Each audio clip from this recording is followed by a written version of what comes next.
La tristesse et le découragement ne sont pas bons en soi. Il ne faut pas prendre trop au tragique nos propres fautes, car Dieu est capable d'en tirer un bien. La petite Thérèse de l'enfant Jésus aimait beaucoup cette phrase de saint Jean de la Croix. L'amour, c'est tirer profit de tout, du bien comme du mal, qu'il trouve en moi et transformer toute chose en soi. Notre confiance en Dieu doit aller jusque-là.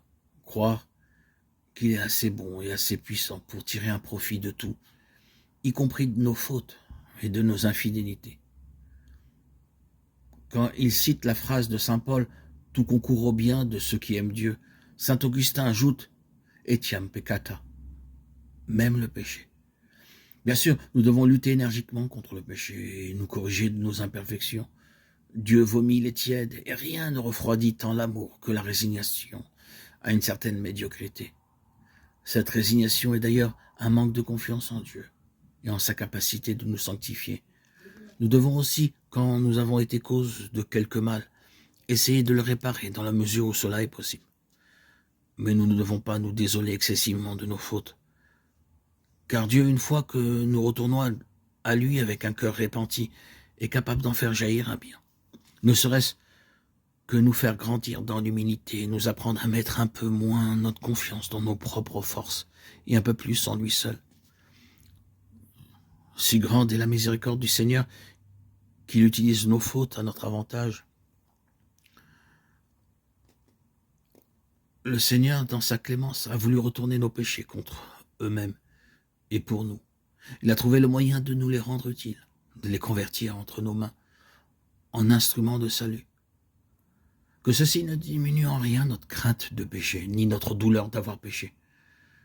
Mais nos péchés sont devenus pour nous une source d'humilité. Ajoutons aussi qu'ils peuvent devenir également une source de douceur et de miséricorde envers le prochain. Moi qui tombe si facilement, comment puis-je me permettre de juger mon frère? Comment ne dois-je pas être miséricordieux envers lui, comme le Seigneur l'a été envers moi?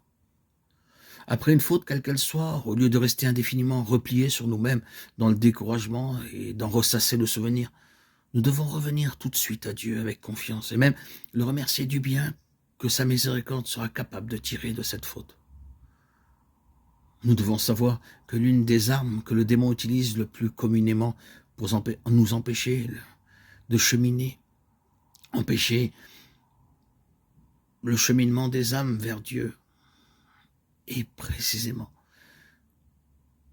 de chercher à leur faire perdre la paix et à les décourager par la vue de leurs fautes.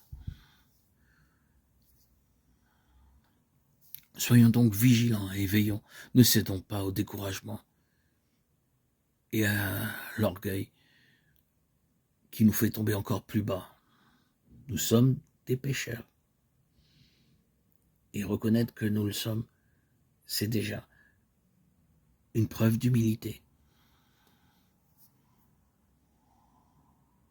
et d'avancement.